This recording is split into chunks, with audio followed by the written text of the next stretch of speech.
Hello guys, welcome to 5th generation and welcome to another unboxing and testing.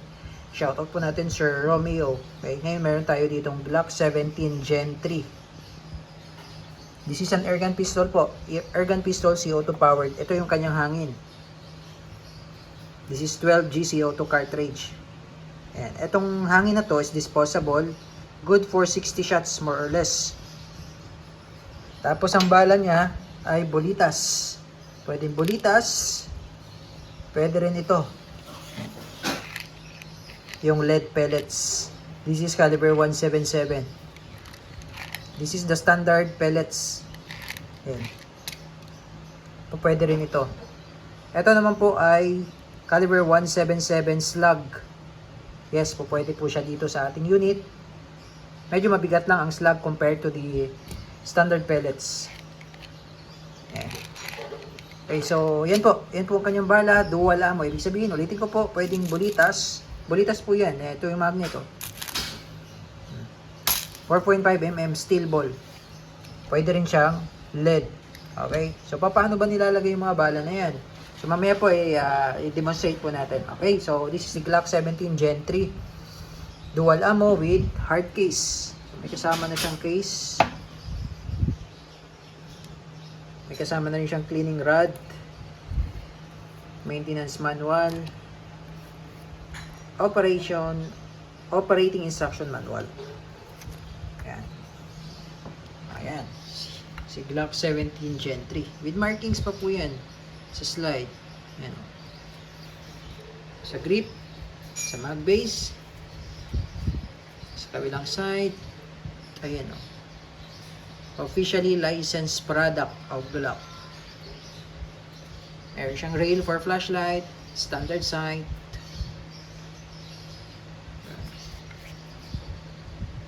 Okay, so pakita natin yung magazine. Okay, so ito po yung kanyang magazine. Yan po yung rotary mag. So makikita nyo po, 4 na rotary po yan. So, bawat rotary, 8 po ang laman. 8 rounder. All in all, 32 shots. Okay? So, ito pong rotary na to, movable. Okay, so, bali yung rotary niya, nalilipat po yan. Okay, so, depende po sa inyo kung steel ball or lead pellets. So, ito, halimbawa, lalagyan natin ng bolitas. So, bali ang paglalagay pa ganyan. Pa ganyan. So, pwede dito yung bolitas. Pwede rin naman sa kabila. Ayan.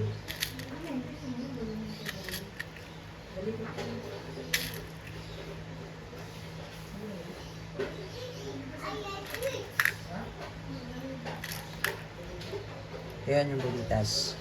Now, kung maglalagay kayo ng pellets, so, halimbawa, yung slug po. Ito yung rotary isa. Ngayon, di ba, pag ganyan siya, pag ganito siya paglalagay mo. Ayan. So, sa pellets, dapat naka-position. Yan. So, sa kabila po tayo maglalagay. Ayan. Sa likod pala, sa likod. Sorry. So, ayan yung slug.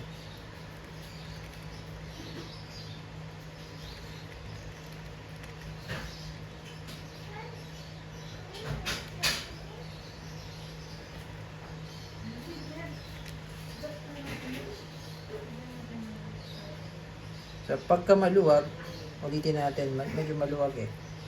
Pagka maluwag, pwede nating baliktarin dito. Maluwag. Hindi pala pwede. Ito lang.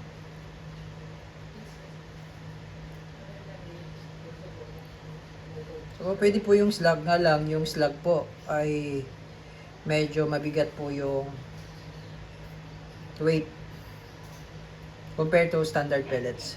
Ayan, ayan. Ayan. Ayan yung slug. Ayan, iikot naman yan.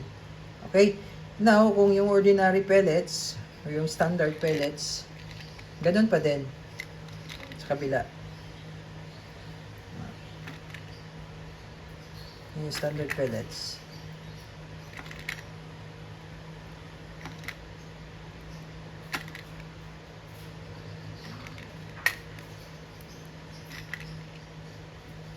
Ayan. Okay, so yun. Bali rotary mag siya. So kapag ka bulitas, ililipat nyo lang. Bulitas yung gagamitin nyo, ililipat nyo lang yung rotary. Okay. Ayan. Ayan yun. Okay, so now, lalagay tayo ng CO2. So meron siyang silicone oil na kasama. Every time, lalagyan nyo ng CO2, lalagyan nyo rin muna ng oil. Ito.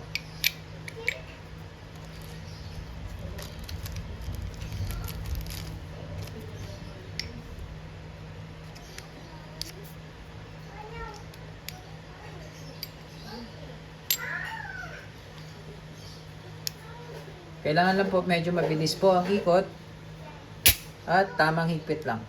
Tamang higpit lang. Okay? So, ganun lang. Ayan. Okay? Then, dito tayo sa unit. Meron siyang safety dito sa ilalim. Ayan, makikita nyo po. Pag pula, far yan. Far, no? Far. So, ay, yung trigger niya malalim po. Hanggang dulo po ang trigger niya. Ayan, malalim po yung trigger niya. Pagka ganyan-ganyan lang, hindi po yan puputok. No? Hanggang dulo, sagad niyo po. Ano? So, hanggang dulo ang trigger niya. Tapos, pwede mo siya lagyan ng flashlight, laser. Ayan. So, blowback siya, blowback.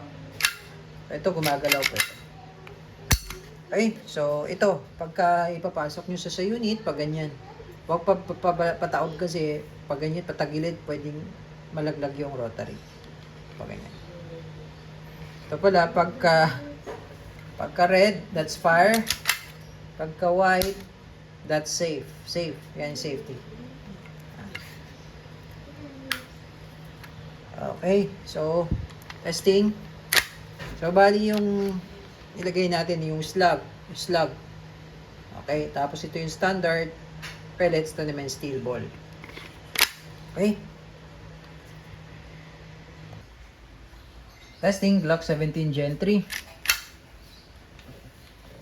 Dual ammo. Ito yung slug.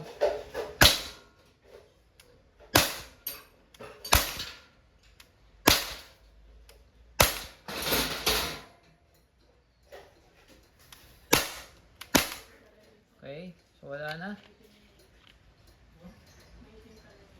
Yun yung slug. Natumba yung ating target.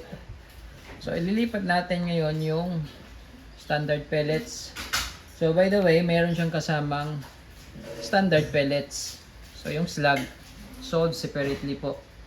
Okay? Ito naman po yung standard pellets.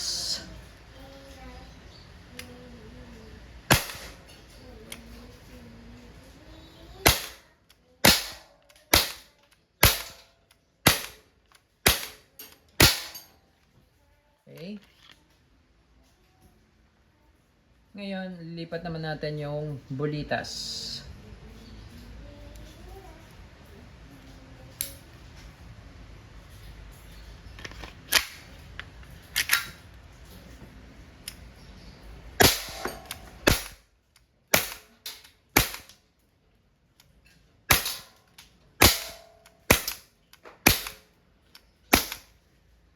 Okay, wala na. Ayun, so yun naman po. Meron pa rin CO2 yun, pero medyo pahina na yung CO2. Kay Glock 17 Gen 3 dual ammo.